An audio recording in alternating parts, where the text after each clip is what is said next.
what I'd like to do now is I want to first thank GEP. They have a procurement category outlook and they have a white paper about this. GEP is one of our best partners. They always come to us with thought leadership. They are always the ones who are taking the lead in educating and making sure that as much of their information can be shared with you. So today, I am so excited to welcome Ryan Shadle. He is the Senior Director of Consulting at GEP. Now, Ryan leads strategic procurement engagements with a focus on technology.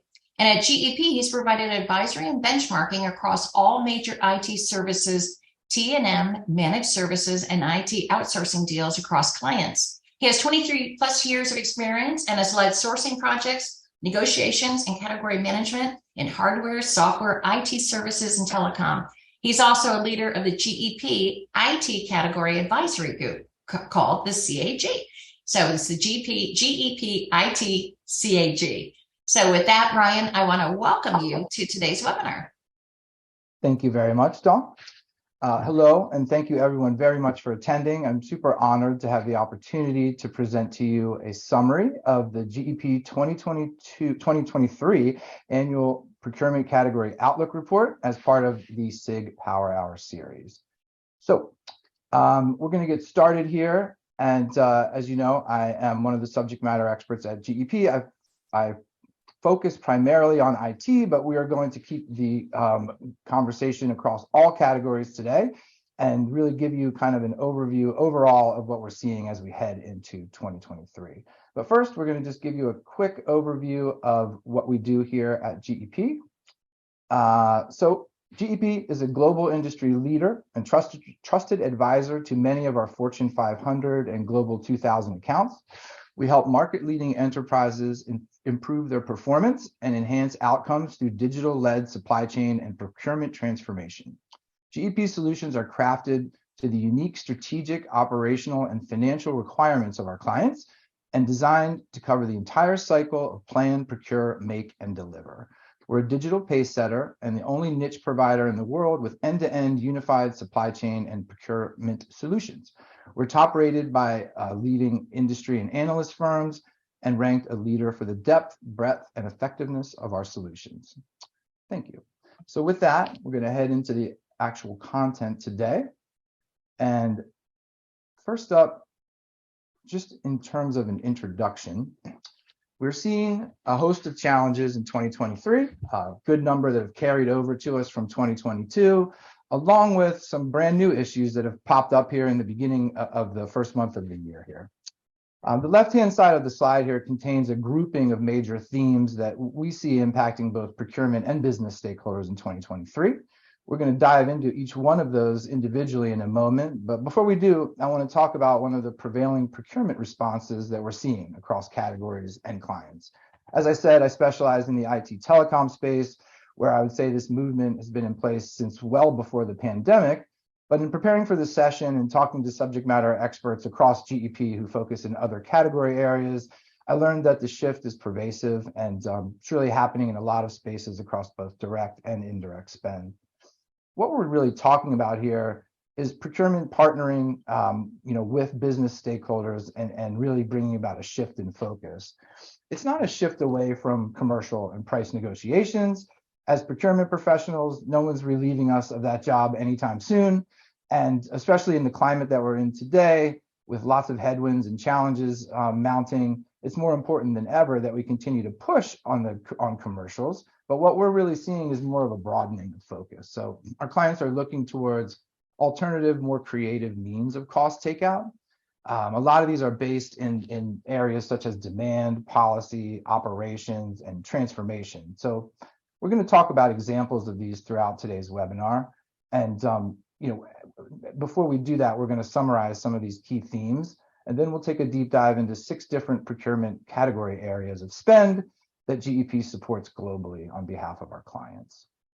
So with that, let's go ahead and move into our first theme, which, as Dawn so aptly brought up a couple minutes ago, is the labor shortage that arose in 2023, and what do we see happening with that in 2022, and what do we see happening with that in 2023? We saw demand return to pre-pandemic levels in 2022, but that was coupled with skilled labor shortages, price increase, and lingering impacts from the Great Resignation. which made a challenging environment for pretty much all categories, all regions as we head into the new year here. A recent study that Manpower conducted indicated 75% of companies across 8 countries reporting that they are experiencing talent shortages and that they don't see an end to them in the foreseeable future as we head into the first half of 2023. The report also highlighted that digital, green energy, and healthcare are 3 of the areas that are leading the way in terms of shortages. So a pending recession could potentially reduce demand in the labor market, bringing down some downward price pressure later in 2023. But for the first half of the year, we sense that the shortages and high prices are going to persist, especially in some of these highly sought after roles where we saw lots of trouble in 2022. And also, as evidenced by the quote here from Christopher Rupke, who's the chief economist at Forward Bonds in New York, we're really seeing how interrelated a lot of the themes we're talking about today are, in that global governments are monitoring labor demand as a key indicator of the success of interest rate hikes that were instituted in 22 to try to tame inflation. So we're seeing a lot of our clients try to combat these pressures by increased use of in-house labor, alternative supply sources, and also leveraging external benchmarking and advisory to evaluate proposals, because we've seen more movement in rates over the past 16 months than any time in recent memory in terms of the volatility of the market. So next up, let's tackle the energy crisis of 2022. We saw global energy prices spike across industries and regions in 2022, and that was particularly related to price and supply of crude oil and natural gas. It goes without saying, one of the major incidents that occurred in 2022, unforeseen, was the Ukraine-Russia conflict, and it's had a huge impact on global energy supply chain that even with the challenges after the pandemic, we didn't necessarily see this coming, and a complete shift has really occurred in the past year. We saw Europe successfully transition supply away from Russia in 2022. A little bit of assistance came there in the way of a mild, at least beginning of winter, which has reduced demand a little bit. It's a hurdle that we've cleared for sure, but unfortunately feels like a temporary win. Because in March, we would expect most European and other countries to begin securing reserves of liquid natural gas, for the next winter that's coming. And there's going to be some supply challenges, some price challenges, and countries are going to be competing with large global consumers, not the least of which would be China, whose demand is expected to spike, especially if the most recent round of lockdowns subsist and go away. So here in the US, gas prices currently are unexpectedly high, also due to that mild winter, which spiked demand. In addition, our government is holding on to reserves at the present. As a result, we see high prices for at least the first half of the year. But there could be some potential relief in the fact that there's some refinery demand, a capacity that's supposed to exceed 2022 levels, both in the US and pretty much across the globe. So hopefully some relief there. A January World Economic Forum report found that 64% of chief economists surveyed see the energy crisis easing somewhat in 2023. Cited reducing consumption as the most effective way in the short term to try to ease the burden. And so while there may be some cause for optimism here, lack of certainty as it relates to global energy prices, and then all of the implications that they have across category areas and regions are not going to help to calm the commercial headwinds that we're seeing here in the beginning of the year. So next up, let's turn our attention to inflation. Obviously, a host of factors have contributed to inflation in 2022, making it very challenging to secure savings or even to hold pricing in many categories across both direct and indirect spend. Pent-up demand from the pandemic, raising raw material and manufacturing costs, workforce shortages, and supply and logistics challenges all contributed to the situation we find ourselves in now. we're thinking kind of largely agreed across analysts that we are going to see a decline in the rate of inflation in 2023. IMF is projecting a decrease to 6.5% in 2023 and then 4.3% in 2024, far better than what we've experienced here in the past year. But prior to the pandemic, 2017 to 2019, we were hovering around 3.5%, so still an elevated level, even after we start to see some some relief. At this point, it's obviously a little bit of a waiting game to see when that relief comes, which sort of brings us directly to our next theme, which are the interest rates that were hiked really all across the globe last year to try to tame inflation. So after years of declining rates, inflation caused countries across the globe to raise their rates. In the US, we saw 6 increases to rates starting in March of last year. To date, they haven't necessarily moved the rate of inflation. I think many would say that's because you can't turn a battleship on a dime. There's significant lag involved in a system as large and complex as the global economy. And so we can't expect change to occur right away. So how long do we think it's going to take for rate hikes to have the desired effect? Time frame varies, again, based on which economist you ask. But if you triangulate on most of the hypotheses that are out there, it looks like 1 to 2 years for lag really to take impact. So if we started this process in March of last year, targeting somewhere between the middle of 23 and the middle of 24, to really start to see some movement there. So strong dollar in the US could drive some foreign investment and help speed up things a little more quickly here, but by no means are we out of the woods yet. So we're expecting that that's going to affect both consumer and corporate sentiment as we head into 2023 here. So last up on the major themes is the R word, recession. And so, lots of people pontificating and asking, are we in a recession? Were we in a recession? Is one around the corner? Again, I think, how you define the actual term itself has a little bit of bearing on whether you say we are or we're not. General definition being 2 consecutive quarters of negative GDP growth.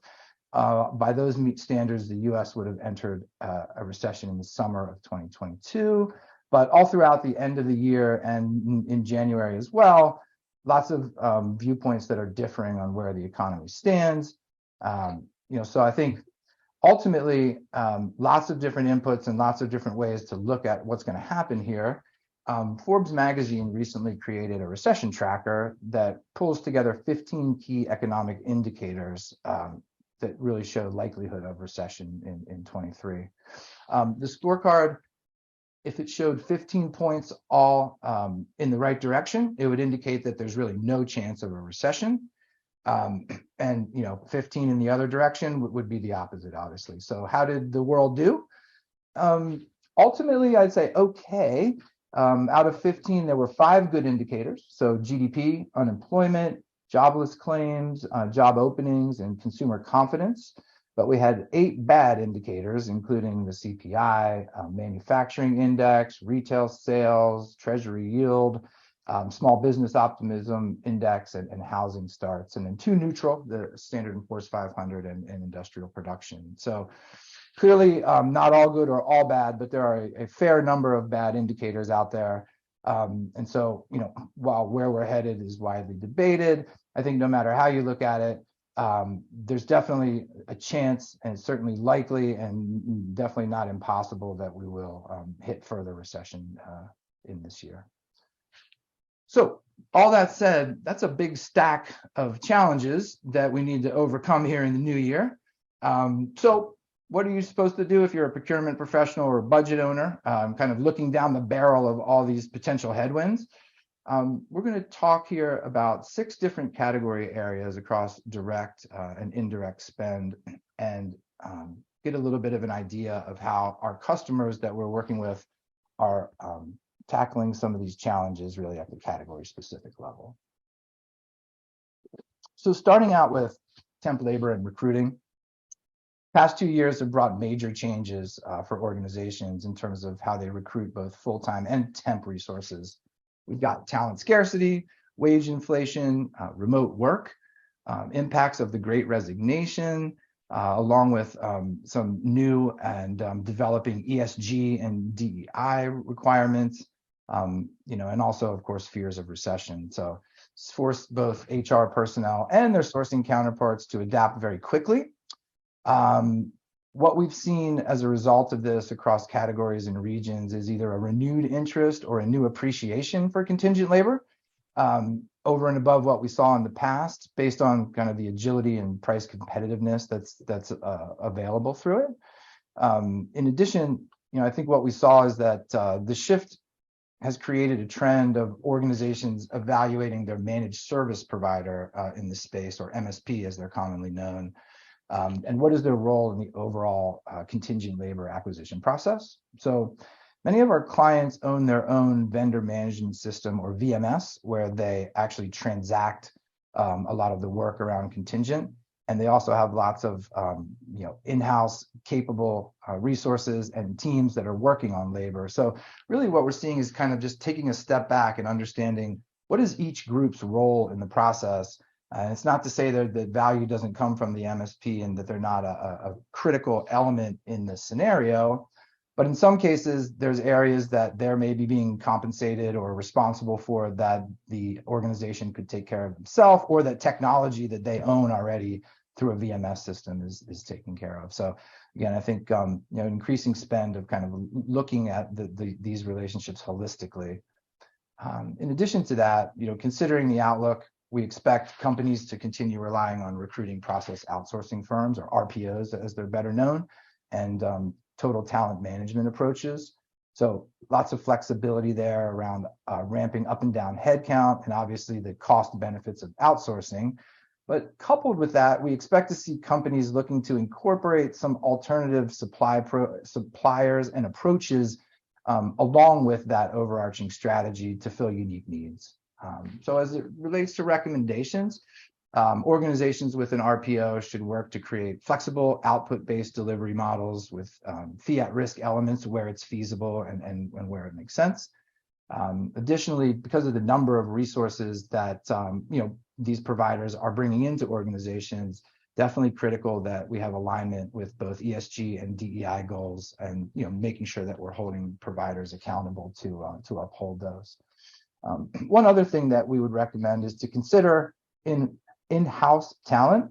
I think it's something many organizations have done out of necessity or out of strategy already, but continuation of looking at areas where you don't need contingent labor in the first place, along with some of those hybrid or alternative approaches that I spoke about a moment ago, not as alternatives, but maybe as supplements, again, to an MSP or an RPO arrangement.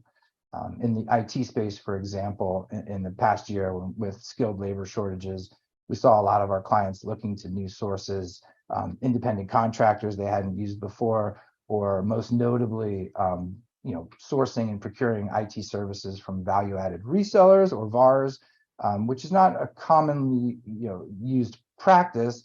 But again, some of the shortages, cost increases, and especially in some of those IT areas where skilled labor is difficult to come by, that was something that did provide a little bit of relief and some cost benefit.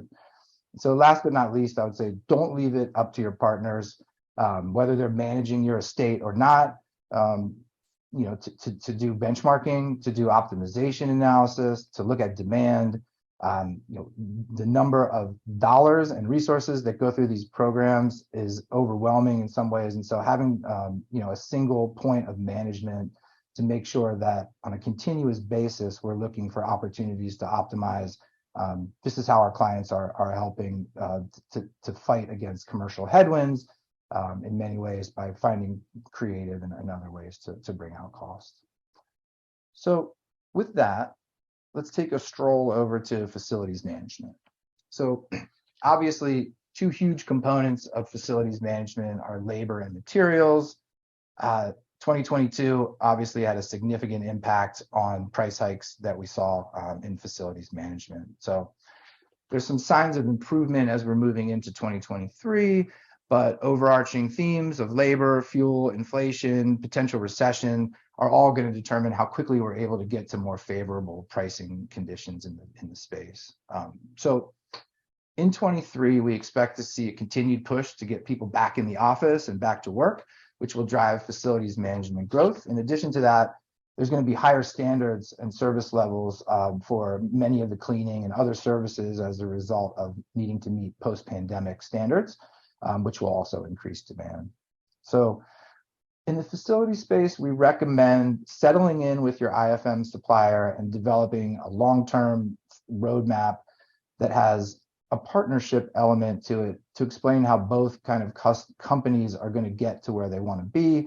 IFM is obviously a very popular and common concept and strategy across industries, but what we're seeing is a lack of really strategic partnership and planning. And so really reaching out to that partner and say, asking or demanding higher levels of collaboration is something that we definitely think will bring value. In addition to that, lots of looks at TCO in the space for different types of offerings, preventative maintenance being a good example, where initial outlay may be higher, but being able to look at costs over time, definitely more a cost-effective solution to take advantage of a preventative maintenance offering in some occurrences.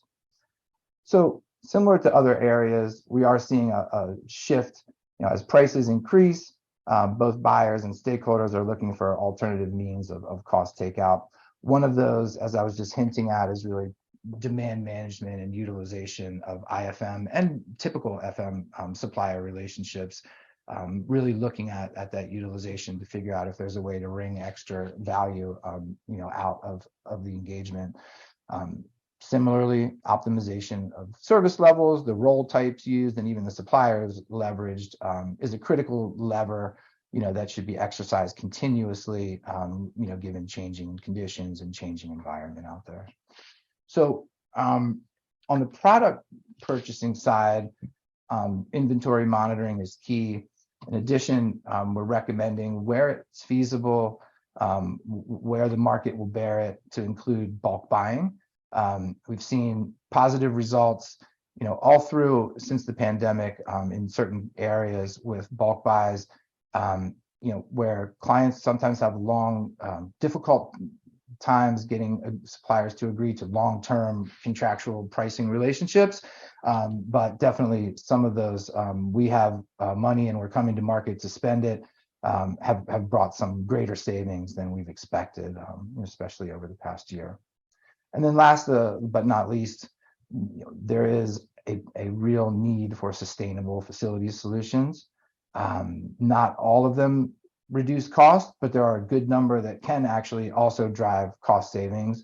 And so we would say number one goal of both facilities management, procurement, and stakeholders should be figuring out how to incorporate these in the strategy in a way where we can feel like we're doing the right thing for the environment, but also controlling costs in a reasonable way.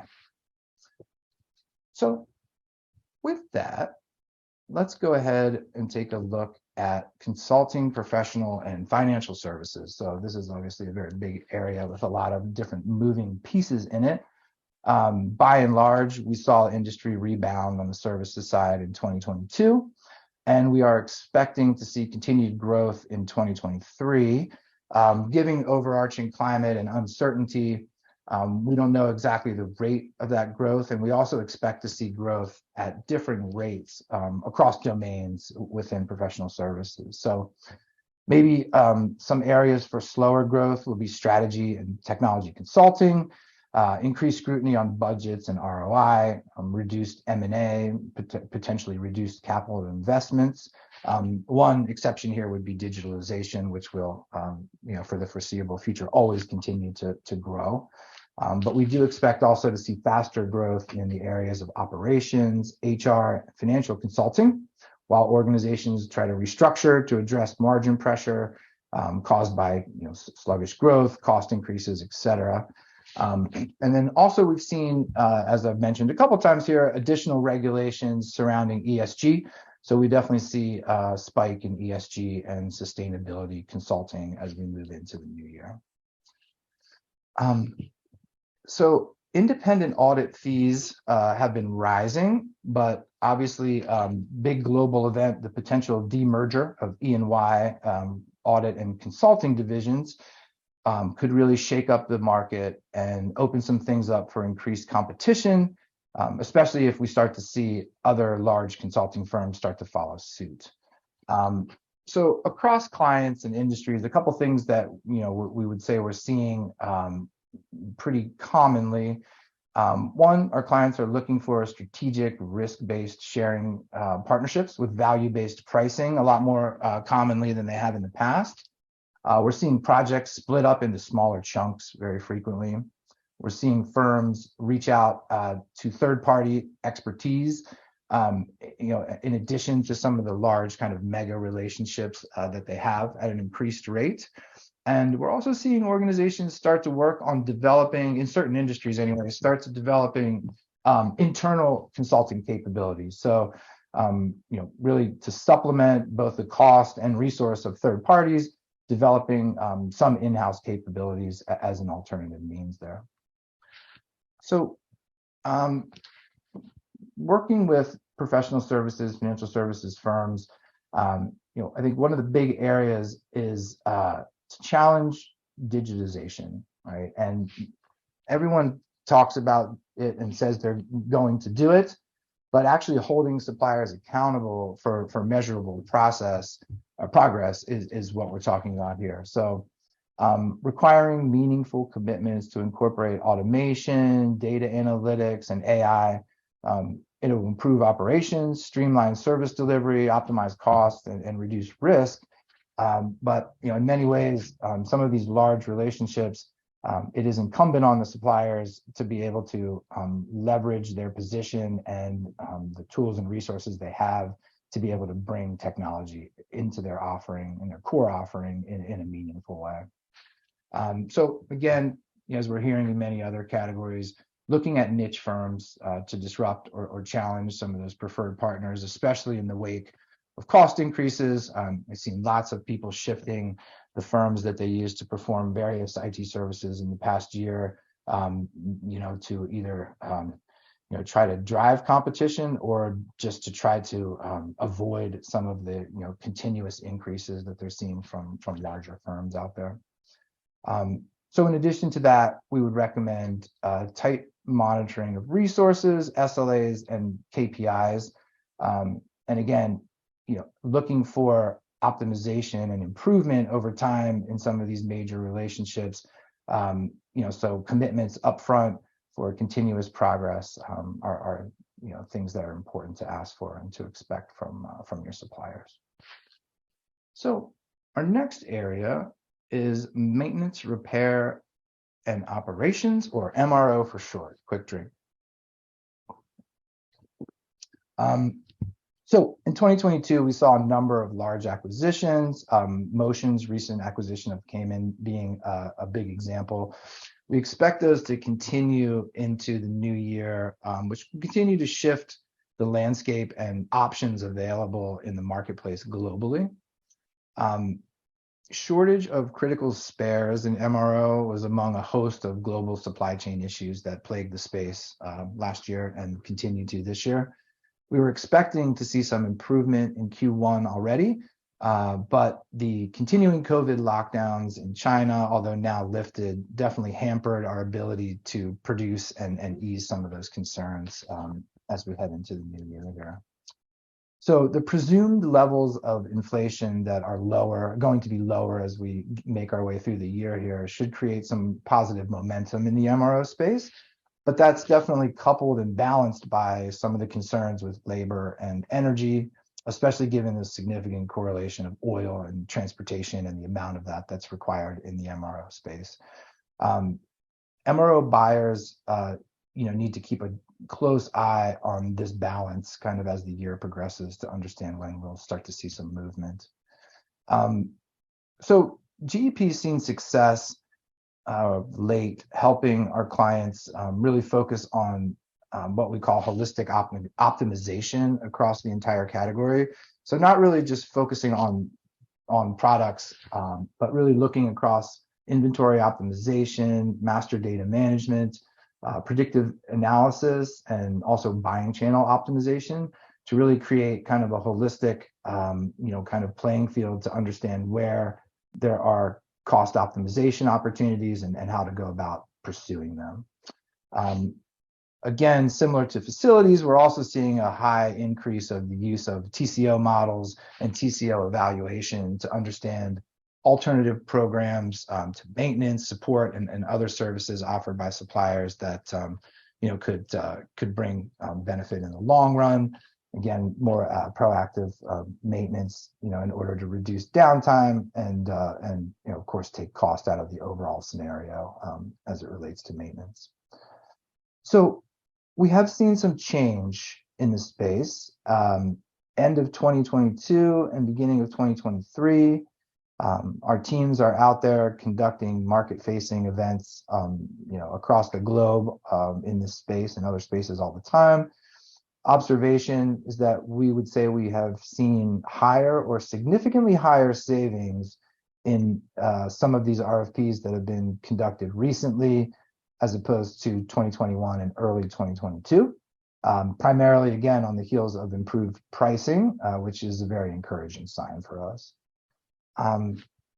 So I think another area to bring up in MRO is a focus on supply management and supplier management, checking safety stock levels on critical parts, implementing price caps wherever possible. A lot of the kind of standard things that MRO procurement people are always focusing on need to continue, as we kind of head through some of these changing times here.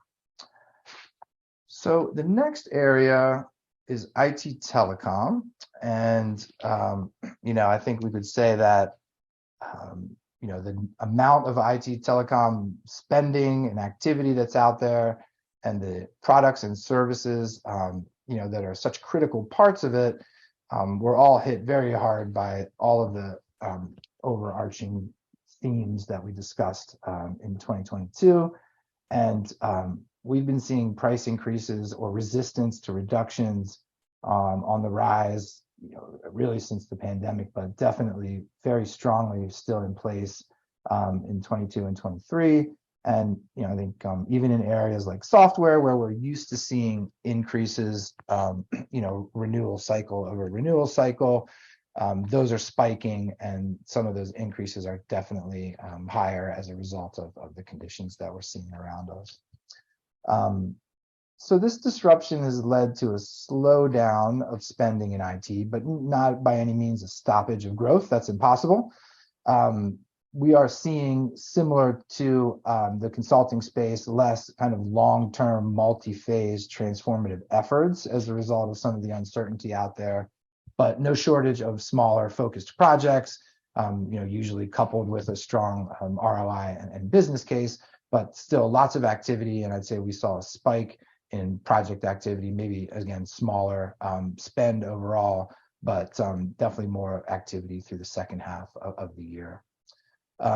Also, as I mentioned, there are areas that will grow no matter what. Infrastructure as a service is a great example of that, with our AWS, Azure, and Google Cloud spend. And really the entire software space has continued to grow, not unhampered by any of the challenges that we're talking about right now, but it's by far the strongest segment, and probably one of the most difficult to try to negotiate or stay away from price increases, but definitely one that has consistently grown, and that we would expect to continue to see that trend as we go through 2023 here. For years now, technology has continued to move into managed service models and as a service delivery model. Because of this, there's a lot more capability for organizations to easily access technology. And what we're seeing is a lot more technology that's purchased and consumed by business units and corporate functions, as opposed to what we would traditionally think of as core IT. We conducted a study in 2022, and we found that traditional IT organizations are generally responsible for 60 to 80% of total technology spend. So that leaves 20 to 40% to the business units and corporate functions. It was hard enough to keep track of assets and manage relationships 10 years ago, but this has certainly added an additional layer of challenge for us as IT procurement professionals. And it really requires us to kind of get outside of our lane and liaise across business units and also with, procurement categories, legal, corporate services. I mean, pretty much everyone we've talked about so far today has a technology component inherent. It's a challenge if you're sitting in that chair, but it's also a big opportunity on the flip side. This places IT procurement at what we would call a critical juncture, really being able to kind of unify what we see in core IT, the business units and corporate functions, many times very similar requirements, even similar suppliers, but lots of our clients have problems with fragmentation there. And so, something that we think is an opportunity for IT procurement professionals in the coming year is to kind of put yourself in the center of that, sprawling technology and try to help organization make sense of it. As in all the other areas, you're going to be probably confronted with many software, service, even hardware price increases as we continue to move through 2023. So we can't lose our focus on commercial negotiations by any means, or price benchmarking or sourcing in general. But I think a couple additional kind of strategies that can be coupled with it where we're seeing success. First of all, around the demand front, we're currently working on a scope of work with a Silicon Valley-based IT company who, as you can imagine, has a lot of software and a lot of software as a service. In kind of getting to understand their challenges, we figured that, there was a way that we could help them. We're not negotiating with software vendors on this scope of work. We're actually doing kind of deep analysis into the titles, the 687 applications that exist, and a lot of organizations will do an app rationalization project. This is a little different than that. It's definitely through a procurement and sourcing lens.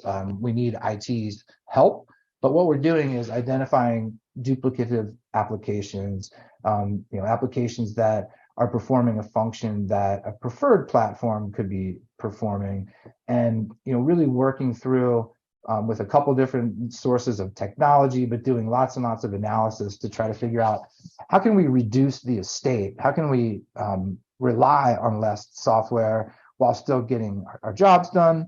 As procurement professionals, we can't bring about the entire change to make this happen, but with the tools, the process, and the data insights to be able to help our IT counterparts, we're seeing a lot of success, and this project hasn't wrapped up yet, but even from just going through with a fine-tooth comb and looking through the applications, at least 50 of them are ripe to be decommissioned. And a lot of times organizations have time to focus on the largest titles, but when we have 600 plus applications, difficult to be able to get to all of them, but really focusing on what you don't need could bring about 100% savings in the right scenario.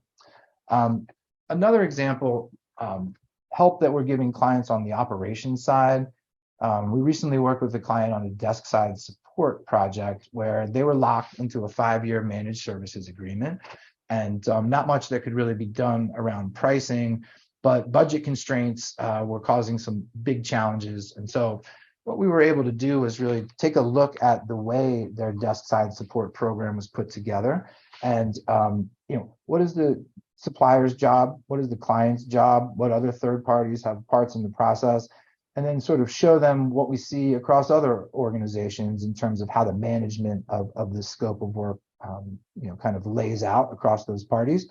And what we were able to do, some clients, you get a box with a self-addressed stamped envelope to send your laptop back as soon as you get it, and it's up to you.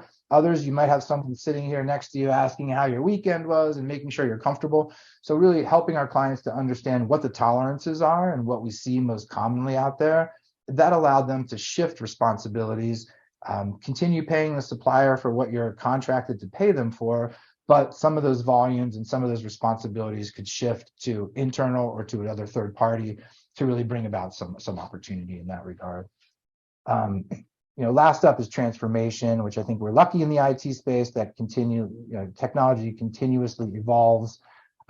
It gives us the ability to look at new service delivery models, even new forms of licensing, like we've seen a rise in consumption-based licensing on the software front. And if you look at the telecom space over the past 10 years, completely changed the way that we buy voice and data, different technologies, many times different suppliers and completely different strategies across the organization. So really, again, we can't force our IT counterparts to transform because we found a new technology they didn't know about, but being educated, understanding what the major products and services are that we're consuming and what types of advancements could change that is a big value add that we think organizations can provide going forward. So next up, we're going to talk about packaging. Based on the mechanics of packaging, it would be no surprise that the space was significantly impacted by raw material price fluctuations and shortages in the past year that are continuing into 2023. We've also seen supply chain bottlenecks, labor crisis, and of course the impact of things like the Russian-Ukraine conflict that have made things more complicated for sure. We also see a lot of interdependencies as it relates to the supply chain. Last year, we saw a nail shortage that impacted pallet supply chains considerably across the globe.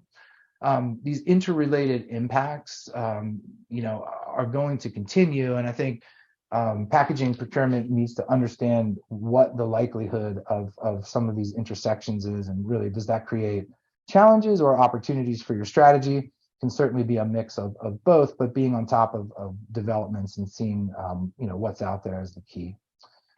So next up, we'll talk a little bit about pulp and paper. We would say that we should see pretty solid demand in this space in 2023.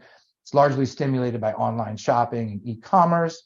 We're starting to see markets that are correcting from some of the historical price highs in 2022. But most forecasts are looking at prices that will kind of remain close to the average for 2022 for at least the beginning of 23. So, as we've seen in many other areas, some improvement, but not really, back to levels where we would hope they would return as of yet.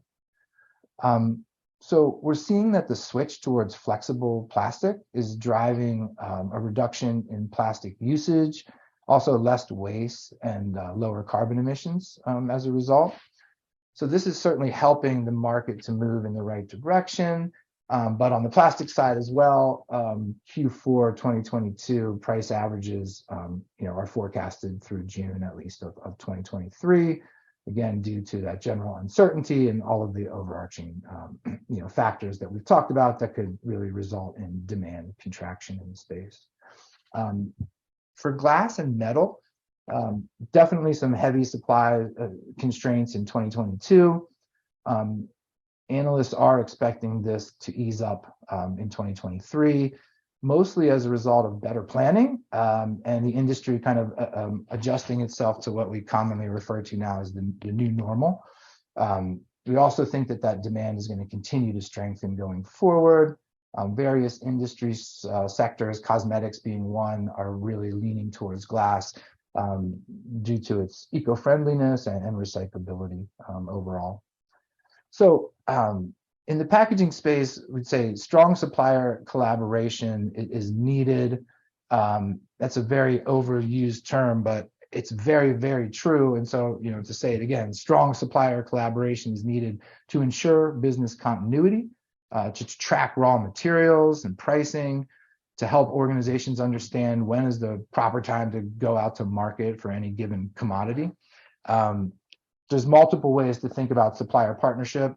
I think generally when we say that, we're sort of reaching towards an aspirational level of unity and alignment. And that's absolutely something that, we think every organization should try to aspire to with their supplier partners. But, not all relationships work that way. And, I think there's, if you want to call collaborating with suppliers enough to make sure you're covered. Pretty recently, we saw a supplier try to fire one of our clients which, for a variety of reasons would have left them highly vulnerable, and very susceptible to, to delays in service or discontinuation of service. We collaborate with our clients by putting a contract in place with them, which obligates them to serve us. And luckily, we were able to remind that supplier of this, which gave us some time to transition, find an actual partner to work with going forward.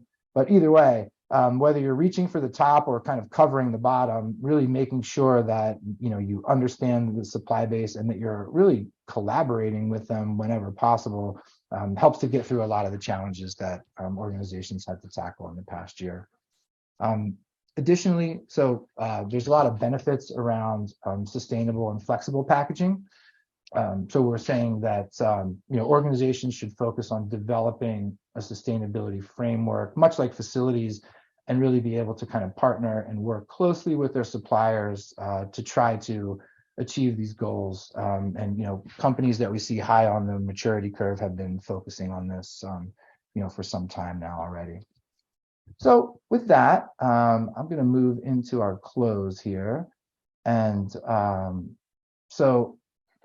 obviously we've got lots of different mechanics, challenges, and some solutions out there across the themes and the categories, across the entire piece. To succeed in providing support in this challenging environment, we're saying that procurement organizations should stress a couple things. That focus on alternative means of cost takeout, deploying digital tool sets like outside of core P2P, developing strong two-way beneficial relationships with stakeholders, and focusing on sustainability both internally and with third-party partners. Benefits of that gives us new innovative approaches to combat a lot of the headwinds that we're talking about today, gives us the ability to plan and be proactive with stakeholders and partnering, and again, that two-way street. And lastly, digital solutions that help procurement get involved earlier and more often in the planning and buying process. P2P system doesn't always guarantee that you're going to know, with enough time that something's coming if you're procurement to be able to impact it. And so again, with all of these, we hope these are useful tools that will help you all be successful in the coming year. And with that, I think we have a couple minutes for Q&A here. Hi. So yes, thank you.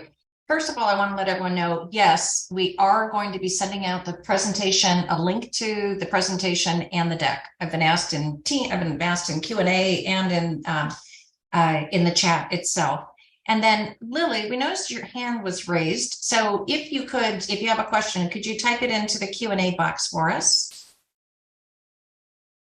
That would be great. Ryan, I have to tell you, for all the presentations I've seen from GEP, this was by far the best. Oh, I know. I'm just kidding. It was fantastic. The level of depth that you put in, and other people are saying they agree, and you were fantastic, very informative. The compliments are flying in the chat, so I will download and send you all the wonderful comments. But folks, one of the questions was, can you share information on logistics and transportation? Do you have anything around logistics and transportation? Do you think it's going to change much? We did not cover that area today, partially because of all of the mechanics and unanswered questions that are impacting all of these other areas. So I would say definitely I am no logistician. I can say the word, but general forecast would probably be similar with a lot of uncertainty out there. But I would say reach out to your local or GEP logistics SME to get more details on what that looks like, sort of area by area in the coming year. Yeah, so I mean, one thing we can comment is that obviously we know that the cost of containers have gone down dramatically.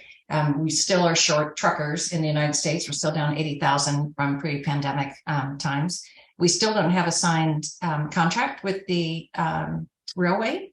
And we, of course, have all the port issues and droughts and everything else. So, it's, I think that will continue to be interesting. That would be where I'd leave the logistics piece right now. Yes, and I'm sorry for all the categories we neglected today. We couldn't cover all of them in time. Yes. you focused on trends for energy pricing. You mentioned the cost of fuel, but energy pricing overall, are you seeing a trend that is going to come down or stabilize? Or I think the idea would be, again, it depends, but I think forecast is looking for the middle of the year to start seeing some of that downward pressure. So I think too early to tell, but hopefully around the end of second quarter, we would start to see some stabilizing there. But again, then we start to head into stocking up for the winter after that. So it could definitely be a cyclical effect as well. okay, thank you. Sure. And so I'm just going to wait to see if anyone else pops a question in. But yes, we will send a follow-up email by noon tomorrow Eastern Standard Time. It will have a link to today's recording, so you can go ahead and share that wildly around your company, and you'll have a set of the slides. Can you give some outlook on the construction industry? Do you have any views on that? Not off the top of my head. I think, again, that's an area that we didn't focus on today, but I would say that, if we kind of trace the, overarching themes and different elements out there that we see at play in other areas, definitely there's going to be, lots of labor, raw material challenges, and, finance-wise, definitely some things in the making that would make it challenging. But again, we can potentially cover some of these other categories in a future session. Yeah, I mean, I definitely want to invite you back, because I think the level of depth that you were able to cover each of these categories was just phenomenal. So I'm going to wait for just a second to see if any other questions come in. But I just have to tell you, what do you make of the recent purchasers PMI? I mean, I think the impacts, I think I actually forgot to talk about that a few, one of the theme slides in the beginning. Definitely think that, the impacts that have been felt in the recent changes are going to, are going to continue. And, I think the consecutive drops, that we're seeing, will continue, but the rate at which and, when that happens is going to be, relying on a lot of the other factors that we've discussed here today. Good. And then, but the Global Supply Chain Pressure Index is one of the ones that I follow all the time, the GSCPI. Looks pretty stable. I mean, the pressure seems to have fallen on a lot of supply chain issues. So that's a good sign as well. I was looking for a supply chain indicator in that list of 15 in the Forbes recession index, but there wasn't one that pointed directly to it, but I was aware of that as well. It's a good point. Yeah. Good. And then, folks, it is extremely important for you to follow up and complete the survey, which is how we improve our webinar series. It's great feedback for our presenters. It's great feedback for SIG. If there's if there's something you want us to cover in a follow-up event, please let us know, and we'll make sure to get that in there. And it says the last thing I'm going to ask you: energy pricing is affecting the economy in European markets in a harder way than in the US, it seems. If that is accurate, should the packaging material price in Europe sustain an increase instead of reaching Q4 22 levels as presented? Yeah, I think we were speaking globally, right? So there's definitely some push and pull there between the two regions. And I think that's absolutely a reasonable expectation given that comment. But I think, not trying to break anything region by region, sort of speaking more around the global situation, we would hope it would be a little up, but definitely something that to look for in Europe. Good. Well, Ryan, we are at the top of the hour. I want to thank you for your time today, Ryan. I want to thank you for the fantastic presentation, and thank you, GEP. For anyone from GEP that might be listening, we'd love to have Ryan back. He was phenomenal, and everybody loved the presentation. So with that, folks, please fill out the survey when you get it. Share this deck widely. Come back, ask more questions. The contact information for Ryan will be in the deck, so you guys can continue the conversation. And I want to thank you and this wonderful global audience for joining us today for the webinar. Thank you so much for attending. Thank you, Ryan. Thank you all. And it's top of the hour. So have a wonderful rest of the day or evening, wherever you are. And we'll see you on the Power Hour again very soon. Bye.